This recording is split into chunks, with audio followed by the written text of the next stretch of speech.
Okay, I figured out my key to success, now I'm locked in. I learned how to open doors like a locksmith. I'm uptown, I'm the one they wanna shop with. Run off with the bag even though we don't shoplift. All that gun talk y'all want, I'm not with. It's not cool, everybody got them long clips. You gon' mess around and get one of your dogs hit. And when you do, I hope you know you're not John Wick. What up? Welcome back. Appreciate you locking in with us. I'm Atwood. Killer to my left here, DK. On the mats, Next Element Academy. You guys can't see, but they did a lot of painting here.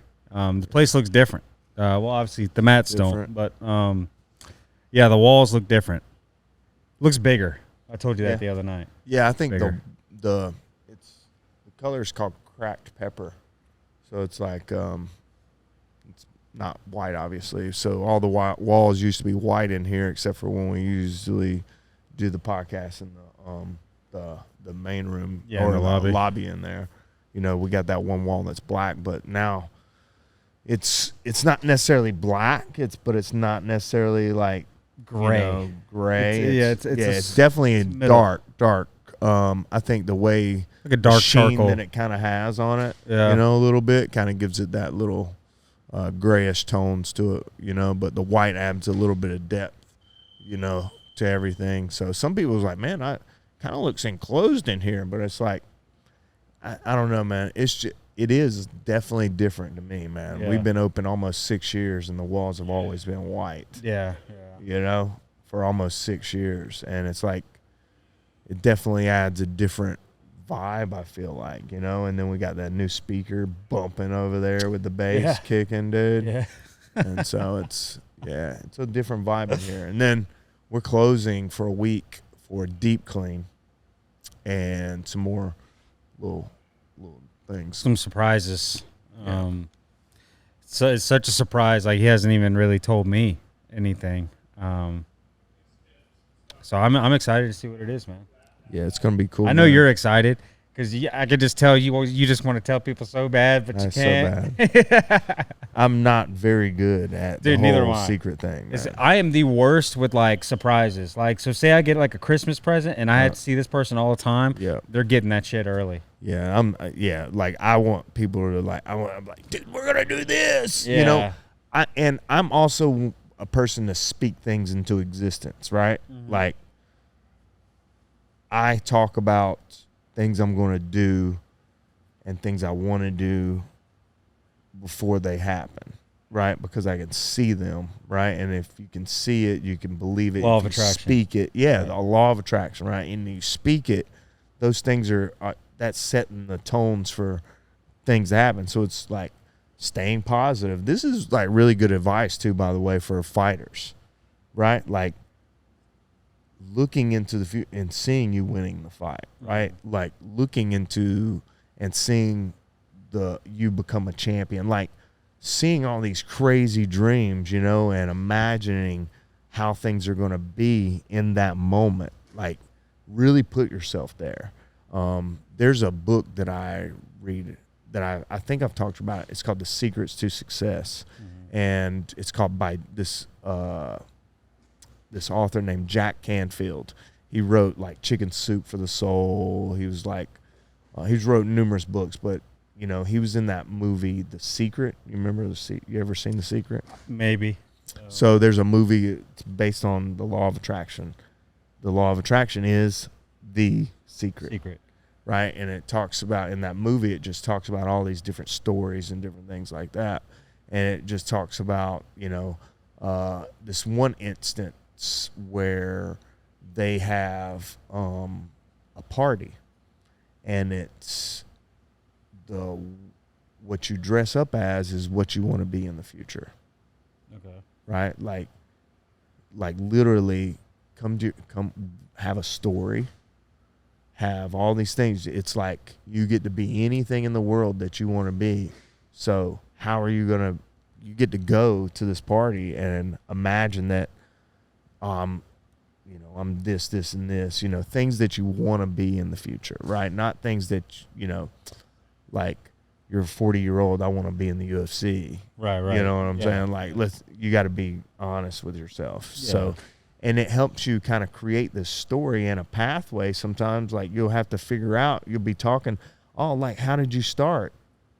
well, you have to tell the story of how you started and how things that you did in order. So it's almost like writing a business plan, at this little party. But anyways, and people ended up, going out of that party and doing bigger and better things, and the same thing, falls along the lines of, in a business here, right? It's like I look at things they call it a 5-year plan, 10-year plan, all these things.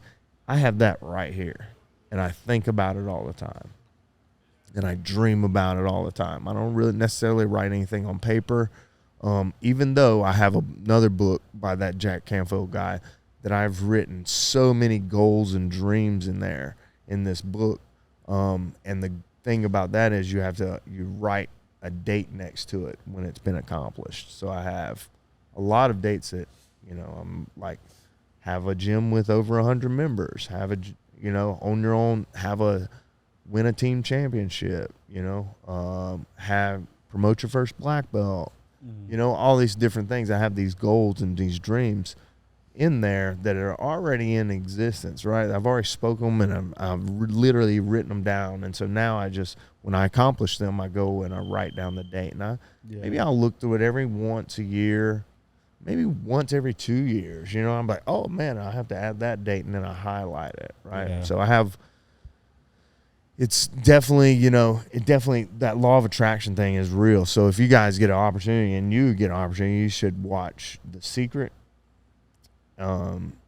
And then get the book, or not The Secret, watch The Secret, and then, go to that Jack Canfield guy, and he's got a lot of cool stuff, man, on the law of attraction, and it's just really neat, Yeah, so I first found out about the law of attraction through a buddy of mine, and he was telling me like the Jim Carrey story. Yeah. Yeah, that Jim Carrey's actually, I think he's in that movie, The Secret. He's telling the story. Yep. Okay. I guess the story with that is he wrote a check to himself for like $10 million.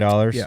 And then put a date on there, and then he did Dumb and Dumber, and then it was either on that day or right before that day. He got a check for that movie, or it was for a $10 year million. later or something like that. It was crazy. He got a check for like $10 million. Yeah. So that was kind of my introduction. So I did the same thing, but I did it for the UFC. Right. Okay. I wrote a check for myself for $10,000, and then I wrote another check for $10,000 for a win bonus. So like a show for 10. Right.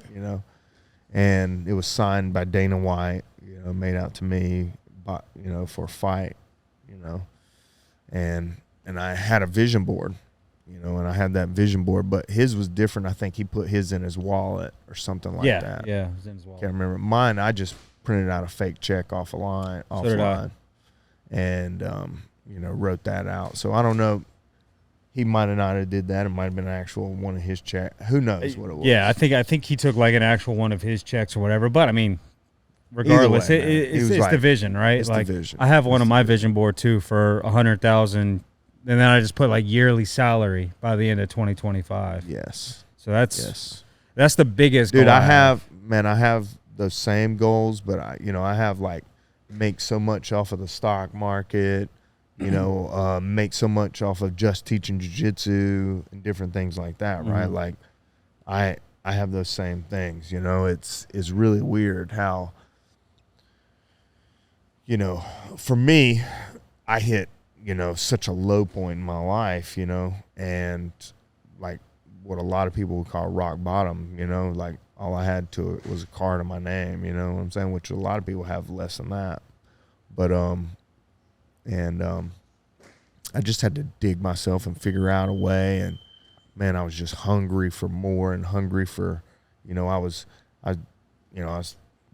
wasn't fighting anymore, and so I didn't have that to kind of fall back on and help me get money. And then even by that time, man, I had fell to a point to where I was just fighting for nothing, right? Like just so I could make sponsorship money, because I had some contracts with people. Like I had a contract with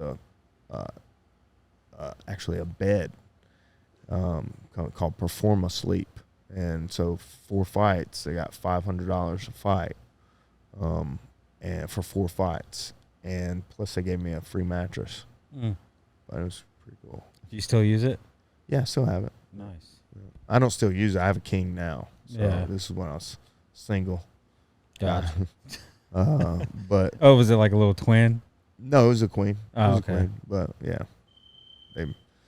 Anyways, man, it's weird, how you can just figure things out and get creative. But it took me.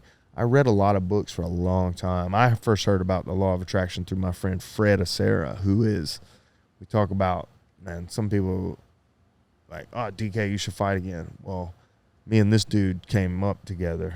I was a professional, and trained him, gave him his blue belt. I was a purple belt, gave him his blue belt. And when this was, man, we were training together in 2008, 2009, 2010 time frame. And then he went 5-0 as a pro. And at 185, I think it is. And then, got a family and just stopped fighting. Got to be got some injuries, dealing with some injuries, in which we're going to talk about shortly. But, got some injuries and different things like that. But he's 40 years old. He's fighting at Conflict October 5th after, we can look up and see when his last fight was, but he's rematching a guy that he already beat because he's 5-0. He already beat this dude.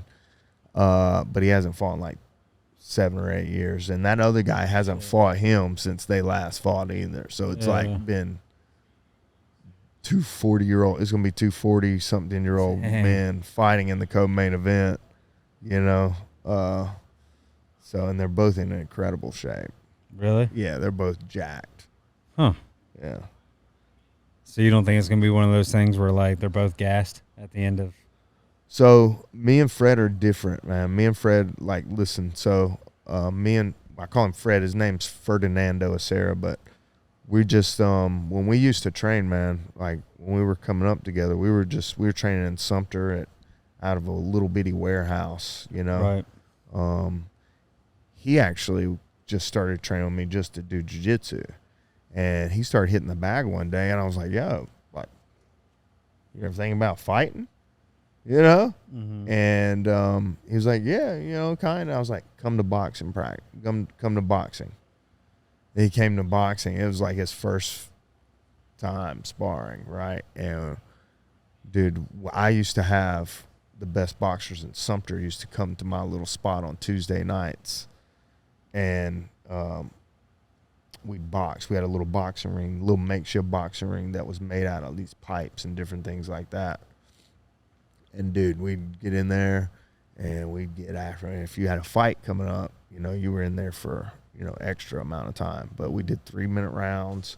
But, dude, you're talking about I'm boxing with boxers, pure boxers, and all black kids from Sumter. Mm-hmm. The best boxers from Sumter were there, but also the best MMA fighters were also there, too, from Sumter, which was just saying people from my spot.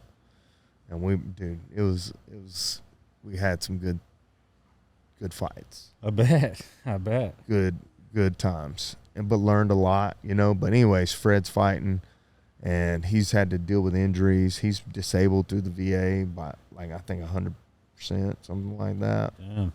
Yeah, so he's got some nerve stuff going on. And so, yeah, Wonder why. Why fight again? Man, he's got 3 boys, and they wrestle now, and he's helping coach them wrestling and stuff. He's just trying to, be a positive role model, and he's just got the itch, man, and I have it all the time. But also, he had a long break, right? He didn't give to do his full potential of his fighting career, Mm-hmm. When we started together, we trained hard, man. Me and him trained really, You think really he's coming hard. back to maybe This is the last answer one. some internal questions Probably about himself? 100%, man. He is, yeah. But that's what happens, man. After it's like me, man. I would love to have another one, I would love to. I got that monkey on my back. My last fight I lost, and I shouldn't have lost it, but I trained hard. Well, let me ask you this: why don't you? Like, I mean, I get. just so I don't have that fire in me anymore. Oh. You know, and I think this is 100% true. Eventually, that fire, that raging fire that's inside you, burns out. Yeah. And I never thought. I remember when I was younger, in my earlier 20s, I was like, I'll never stop fighting. I was like, and then the older I got, I was like, I can't keep doing this. Yeah, yeah. You know, like, I was 30-something years old, split open, 16 stitches backstage, no pain, no numbing stuff, you know. I mean, they squirted it. They poked a hole in a water bottle and it's cleaned it out with a water bottle. You know what I'm saying, man? It's like, well, when you're young, you know, you don't have as much wear and tear on your body, and you're full of testosterone. It's easy to be like, I'm going to do this forever. Dude, the injuries don't, you know. I've dealt with back pain my whole life, really, since I was like a older teenager. And so I've had to do every type of recovery thing. I've been foam rolling and doing ice baths for over 10 years before it was the cool thing, man. And I mean, I go back on, you know, how on Facebook you can, and I'm like taking an ice bath, you know, that sucked. But yeah. I didn't just take ice baths for like 3 minutes. It would be like 15 minutes, dude.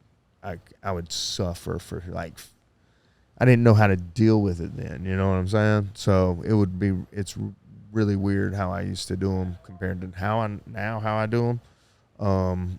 Now they're more like therapeutic times, right? And mental times. Then it was me just purely suffering and like knowing that I'm a badass because I suffered through it.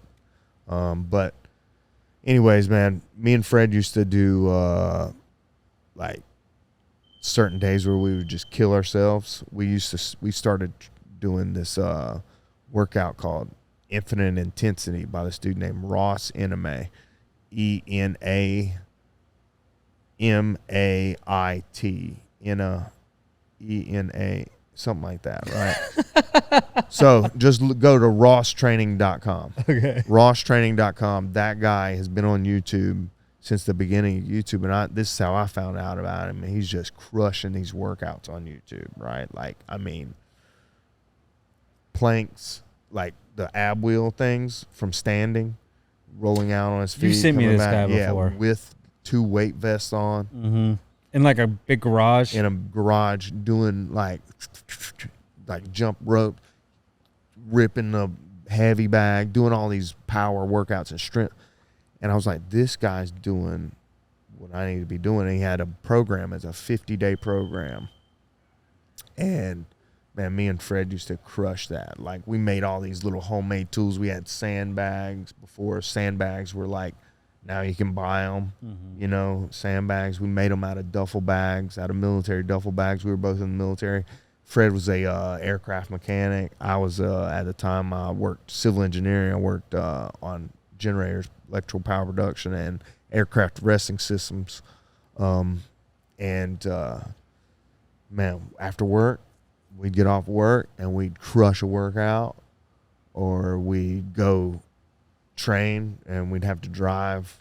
You know, this is when we were in Sumter. We trained in Sumter, but after I closed that down, I got deployed a lot. I got, you know, sent overseas to I went to Afghanistan, went to, you know, Iraq a few times, and I was paying out of pocket to keep this place open because nobody wanted to pay any money to help me keep it open. Right. And so I was literally paying like $500 out of my pocket each month to keep this little place open so these guys could train.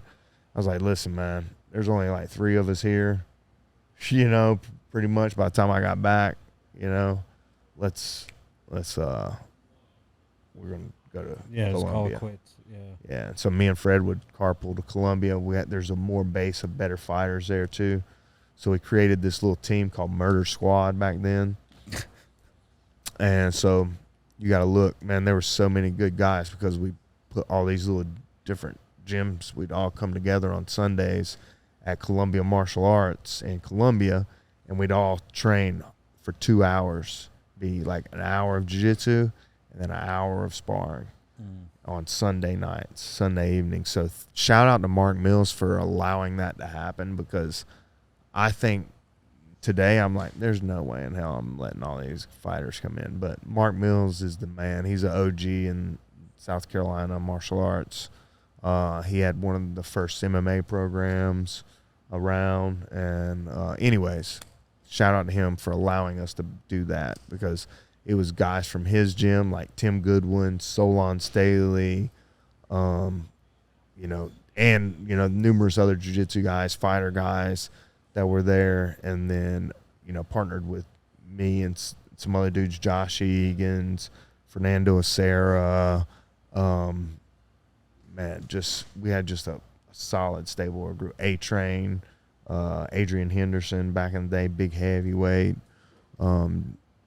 Sam King, man, just so many OGs, were a part of that group, and then Charleston Poo, Jordan Weeks, all those guys started coming in when I started to leave, when I left and moved to New Jersey. Yeah. So I know you said, like, in terms of you competing, you just don't have, that fire anymore.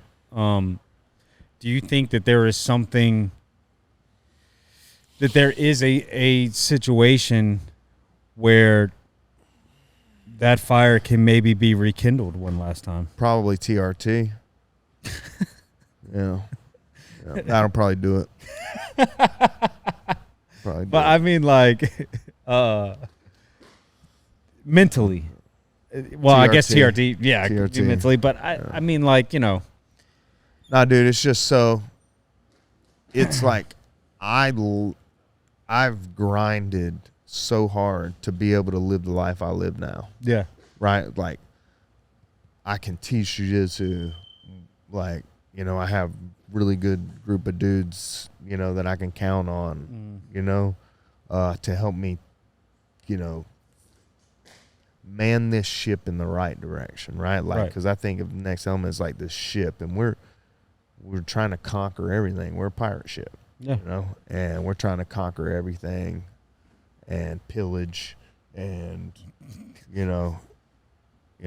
take everybody's soul. And, I think everybody here has that mindset of like, we're a good person until it's time to compete. You know what I'm saying? Yeah. And that's something that my drive and determination now is just that ship, right? Is everybody within that and how to make them better. It's like Josh, right? Like, my fuel is now to help Josh, Skyler, these amateur guys, right? Austin, Jay-Z. I want to help their career, and I want them to have everything I had and more, right? Like, I want them to go to the big show, and be in that arena and be around the cameras and the week of the fight, how things are. You know what I'm saying? I want them to feel it all, feel that, man, and know the difference of what it's like when you're in that cage, and for me, it was what was a shock to me. And Kurt told me, going into Bellator, he's like, it was weird. He was like, smell the canvas, so we had, before the fight, I smelled the canvas. He said, there's just something about it. He says, when you're in the fight, he says, the lights are just beaming on that. He says, you can just smell the canvas. For me, when I walked in there, I go in my corner and it was pure canvas. So in like the big shows, it's a nice canvas, right? Yeah. Like, it's not vinyl where you're gonna slip all over the place. Right. I go, well, to get good traction on new vinyl, it's good to have a little bit of wet feet, right? A little bit of. You see people do that all the time. People who do that all the time. Well, I wasn't ready for, when I go over a corner, I go to hop in place in my corner, splat. It's just a puddle of water. And I look down, and because like, I'm like, what is that? and there's just blood everywhere, right? There's blood everywhere, and then the lights are there, the people are there, Bellator champions are there. I'm like, oh God, here we are. Yeah. You know, so it's a wild experience, you know, and to think about it now, you know, I haven't thought about it in that sense in a long time. Mm-hmm. You know, but it's like you got to go now. Yeah. Yeah, that's kind of like a what I call a fuck it moment, right? Like you're there. At that point, it's like when you get on a roller coaster and you're strapped in and it starts to move. We gotta it's like, go. well, fuck it. Oh. Yeah, you don't have a chance. You're here now. You might as well just do it. Roller coaster's a little bit different because it's fun.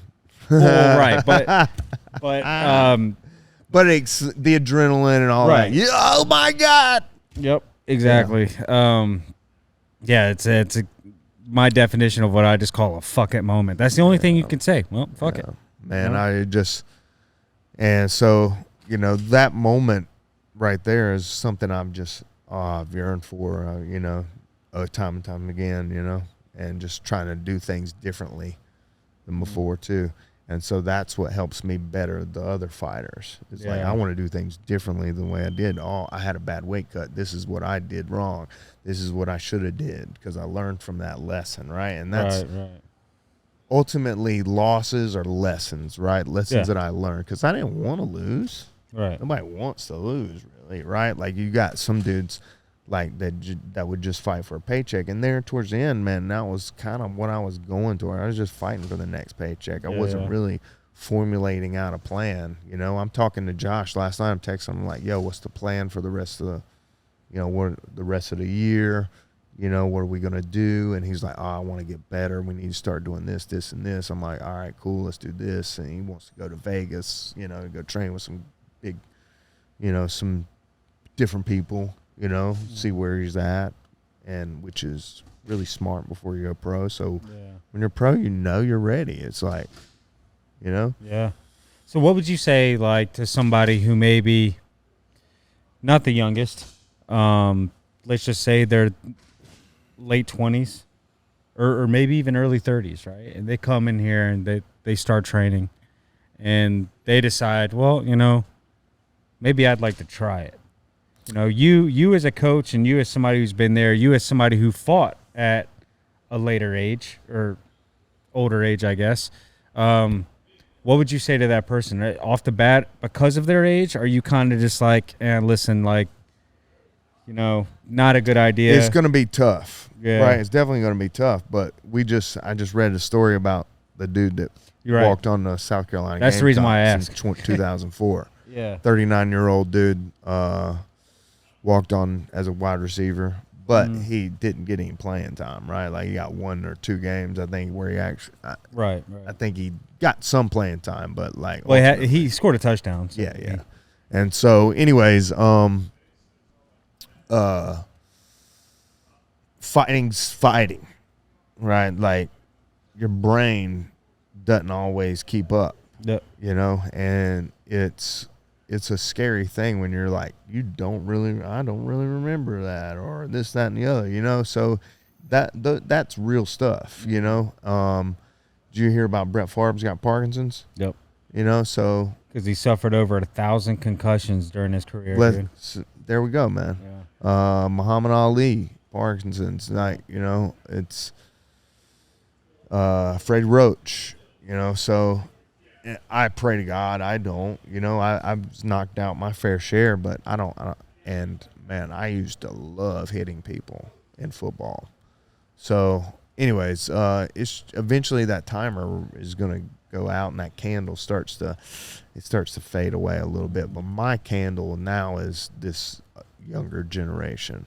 Yeah. You know, my dreams of me being a UFC champ are now is like, maybe that vision wasn't for me, right? Yeah. Maybe that belt that I had on my dream board or my vision board, maybe that it wasn't my dream. Maybe my dream is their dream, right? Maybe my dream is to have them, because I've always wanted to be a coach. Ever since I was in high school, I wanted to be either a baseball coach or a football coach, right? Or a PE coach, right? Like I wanted to coach sports. Mm-hmm. And I loved teaching people skills like that I know how to do, and I can explain well different things, right?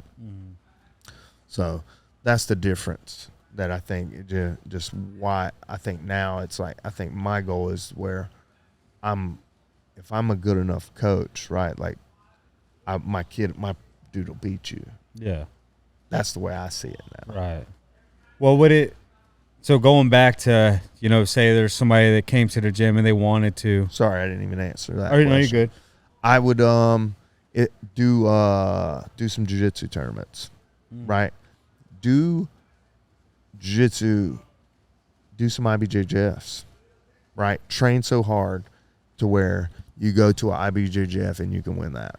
And if they weren't interested in jiu-jitsu, maybe they just wanted to kickbox or box. Same thing. All right, let's go ahead. You train your ass off. Get you a IKF, point kickboxing, right? Those are really good sparring things. But you have the adrenaline from that. They have not a ring. Sometimes they have a ring. They'll put you on like a mat. But they'll put you in a mat, yeah. And then full contact, you get to go into the ring. So do a couple of those IKFs, and then we're like, you're winning those, no problem, right? And you're looking smooth, then you go and you do the bigger stuff, right? And then you're like, all right, I think I want to do MMA. Well, then now you got to do the same thing in jiu-jitsu. Right?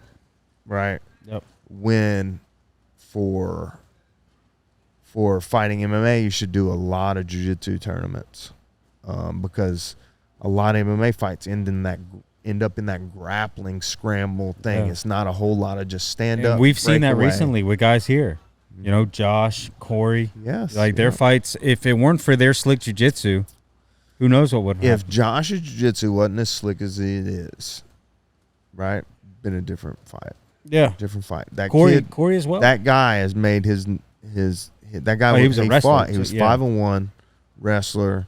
He that's how he did things. He took people down. Oh, you could tell too. 15 seconds in, bam, boom, shot right off the bat. And so your jiu-jitsu has to be on point. I've been saying, like, my wrestling sucked. My striking wasn't good either. Right? I was I would just like a brawler. I was fighting you until to drag you to the ground. And a lot of times I would pull people on top of me, all these different things, and I would end up submitting them. It wasn't always the prettiest, in those early days. And, but I had the will and determination to win. And then, as I started getting older, I started thinking about what other people were going to think of me, right? Like how I perform and all these other things. Yeah. And it took too much weight on. Put too much weight on me as far as that, and I just didn't perform well. When before I would travel, man, I'd be in Georgia, walking at Wild Bill's fight night, dude. I remember I'm fighting co-main event, don't even know, it's his hometown, it's this dude. He comes out, man, the crowd goes crazy. I'm like, oh, and he comes out ready to fight, dude. So I just went right into him, boom, boom, bing, went to a knee, finished the takedown. Yeah. Yeah. So things are a little bit different. Like now, I'd go in, boom, I'd just fall back on my back, maybe, and be like, oh, where am I? So it's a little bit different. It's like that. When you get hit, man, it's like a different story. Yeah. They call it like people's chin goes, right? And I think that happens. Oh yeah. I mean, you see it happen with stars, right? Like, listen, love Cody Garbrandt. I think the dude's a great fighter, but you get knocked out a couple times. Well, you also got to think how many concussions he's had. He boxed. Yeah. Yeah. So. Hey, well, not only concussions that are related to organized shit. Sparring. The street. Sparring. Like, street. Did you ever hear the story about how he got his cauliflower ear? Him and his brother would just slap the dog shit out of each other till they got it. Like, that's, shit like that, you know. He said he remembers the day that he got it. He was fighting his brother, or I guess the day that it started. But you see it happen all the time, man. You can just name an older fighter, or not older fighter, but maybe just somebody who's past their heyday, and their See it chins all the start to time. go. All the time, man. All the time. Anyways, man, we got privates trying to get on here. Yeah, see On everybody that. coming in. Yeah, so we didn't really get to what we were going to talk about today, but that's cool. Yeah, we were going to talk about Sugar Sean, but It actually happens a lot, but it is hey, what it is. yeah, law of attraction today. Yeah. All right, man. So take us out. Yep. Thank you guys for locking in with us. Please like, comment, share, subscribe, and let's get this thing going. We're approaching 1,000 subscribers. Let's get there. Yeah, we're almost there. I think we're approaching 900 now. So appreciate you guys for tuning in, and until next time. Later.